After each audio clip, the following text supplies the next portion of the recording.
There was a deranged person living in an old house. On a stormy night, he kidnapped 2 teenagers and held them captive in a dark basement. The 2 teens didn't know why he chose them, they just felt fear creeping into their hearts. As the hours passed, one of them began thinking of an escape plan, how to survive. The movie is set in 1978 in the town of Denver, Colorado. A Little League baseball game is being played and watched by the parents and children of the neighborhood. Finney Blake, a teen boy, is the pitcher and his sister, Gwen, is cheering him on from the stands. Finney shows off his skill by throwing 2 balls that get strikes, but on the last ball, the batter named Bruce Yamada manages to hit the ball. He hits a home run, which causes his team to win the game.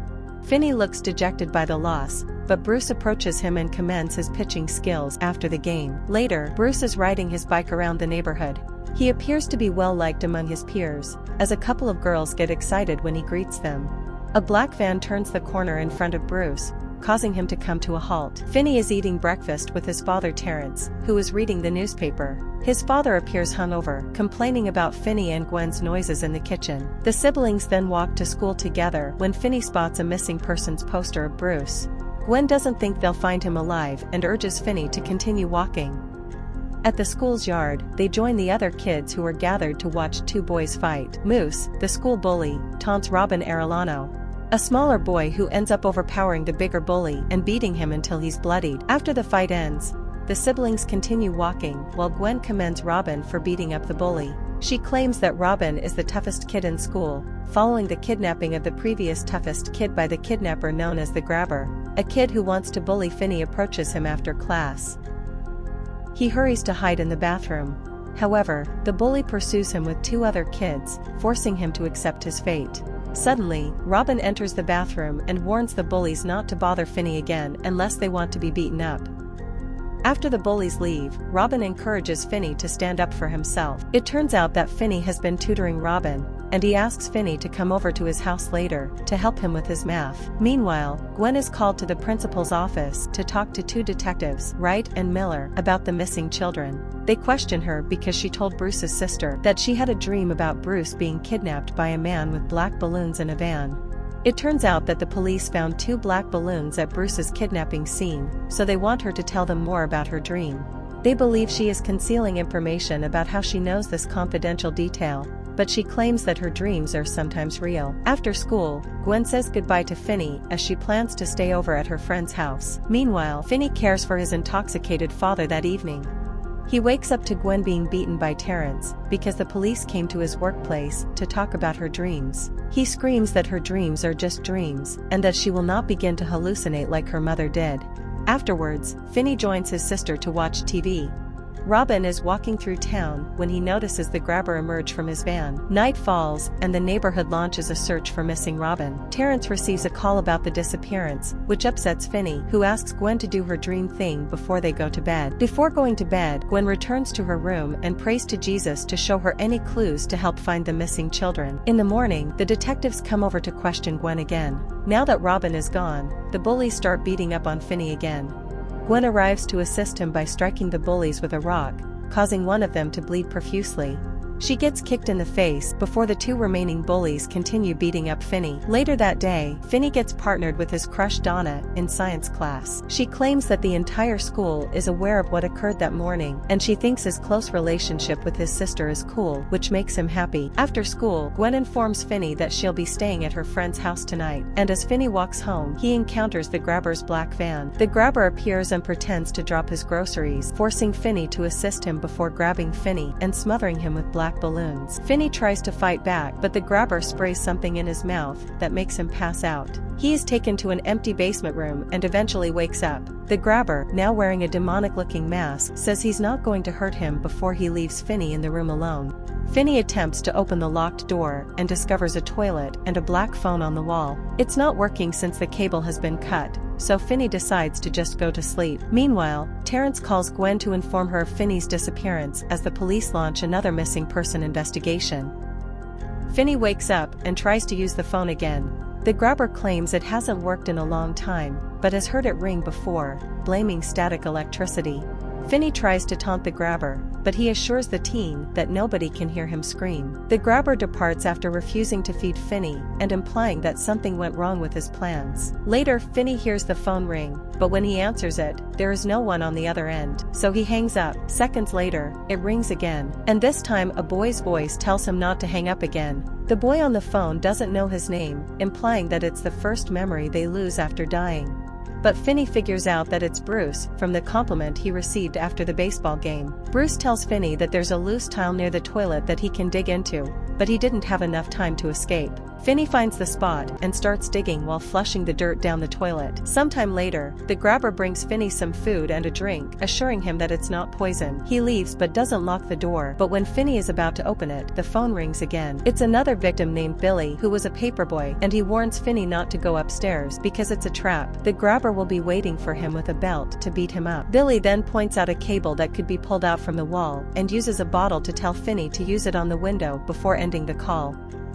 At first, Finney decides to walk upstairs, but changes his mind before he could be seen by the grabber who's waiting for him.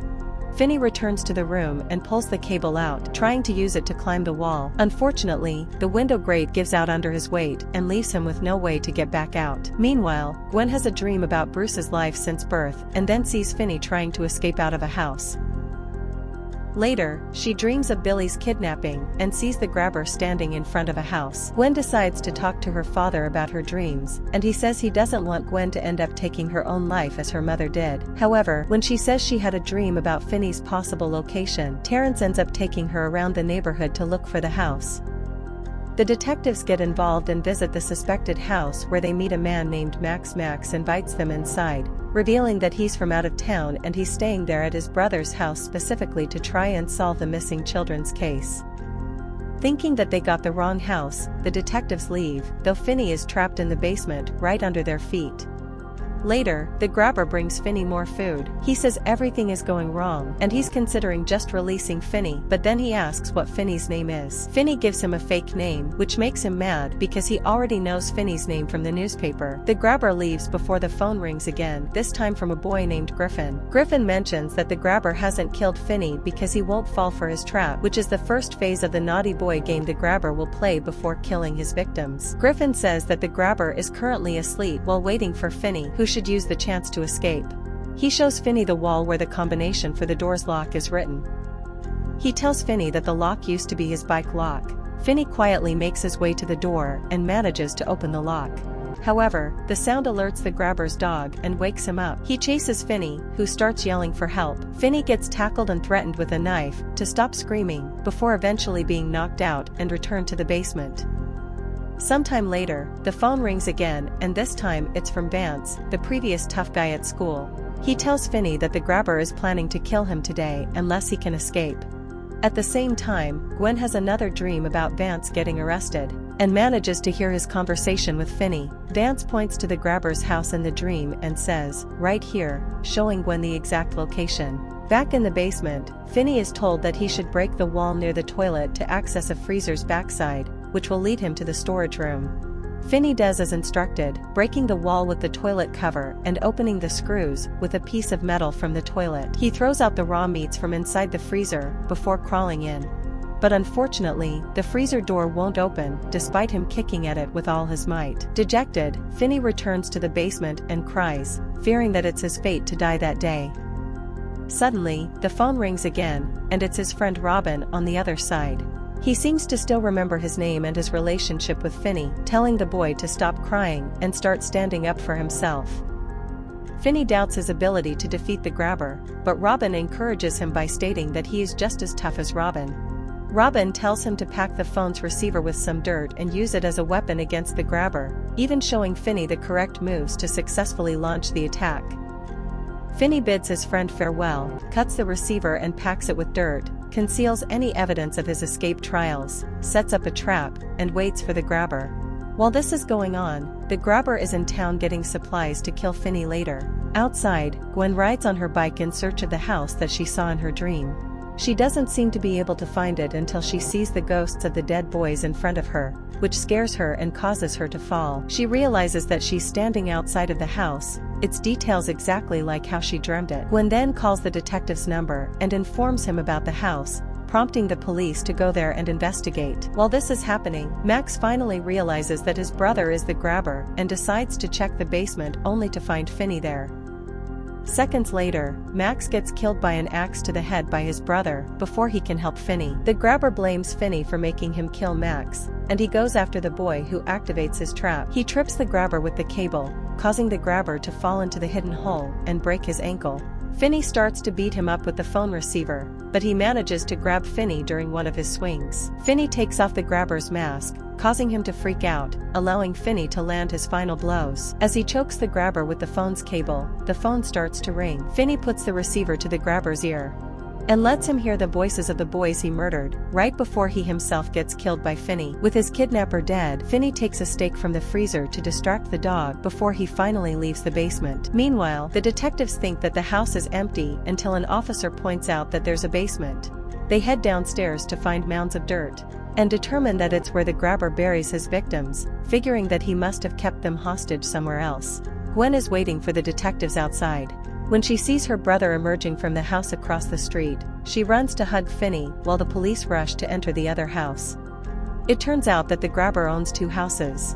One of them is kept empty and used for the burials. While the kids wait in the ambulance, Terrence arrives at the scene and breaks down in tears, hugging Finney and apologizing for his awful treatment of his children. The movie ends with Finney returning to school after his recovery as a legend with a brand new reputation and more confidence than ever before.